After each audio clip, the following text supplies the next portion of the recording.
رمضان تک پہنچنے کے لیے اللہ رب العالمین سے دعا کرنی ہے، اور جب مل جائے رمضان کے مہینے میں آپ داخل ہو جائیں تو آپ اللہ رب العالمین کا شکر ادا کریں۔ اسلاف کا طریقہ کار تھا کہ وہ 6 مہینہ پہلے سے ہی ایک دعا کا اہتمام کرنا شروع کر دیتے تھے، اللہم بلغنا رمضان، اے اللہ ہمیں رمضان تک پہنچا دیجیے، اے اللہ رمضان ہمیں نصیب کیجیے، رمضان ہماری قسمت کا حصہ بنا دیجیے، رمضان میں ہم نیکیوں کے موسم بہار میں نیکیوں سے اپنے دامن مراد کو خوب خوب بھریں، اس بات کی ہمیں توفیق دیجیے۔ اس بات کی دعا وہ کب سے کرتے تھے؟ 6 مہینہ پہلے سے ہی اس بات کا اہتمام کرتے تھے۔ کیوں؟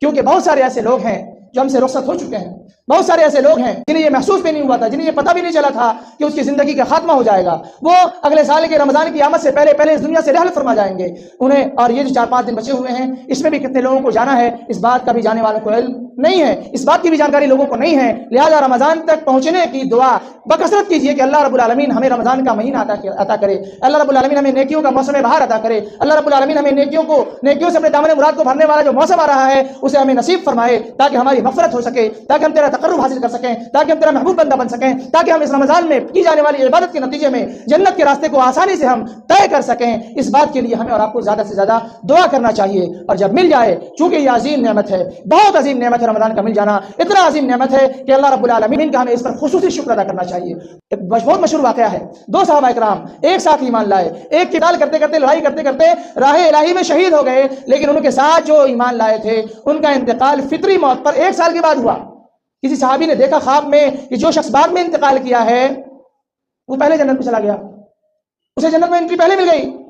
اللہ کے رسول صلی اللہ علیہ وسلم سے استفسار کیا، اللہ کے رسول صلی اللہ علیہ وسلم سے اس صحابی نے جنہوں نے خواب میں دیکھا تھا،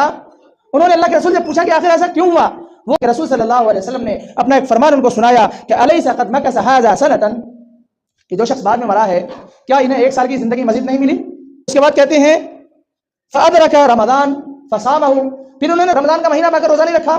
یعنی انہوں نے 1 سال کی زندگی پائی، رمضان کا مہینہ پایا، اس میں روزے رکھے، سجدے وغیرہ کیے اور دیگر عبادتیں کی، تو ان دونوں کے درمیان نیکیوں کا جو فاصلہ بن گیا وہ اس قدر بڑا بن گیا جیسے آسمان اور زمین کے درمیان کا فاصلہ ہے۔ جنت میں ان کا مقام اور ان کا مرتبہ جو فرق ہے، جو تفاوت ہے دونوں کے مراتب میں، وہ اس طرح ہے کہ جس طرح آسمان و زمین کے درمیان فرق ہے، جس قدر آسمان و زمین کے درمیان دوری ہے درجات کے اعتبار سے، رمضان پانے والا شخص شہید ہونے والے شخص سے زیادہ اونچے مقام پر ہے۔ لہذا اپنی لمبی زندگی کے لیے بھی دعا کیجیے، اور ہر سال آپ کو رمضان کا مہینہ میسر آئے اور اس میں آپ نیکیاں زیادہ سے زیادہ کر کے اپنے دامن مراد کو بھریے، اس بات کی دعا بھی کرتے رہیے، اس بات کی دعا بھی کرتے رہیے۔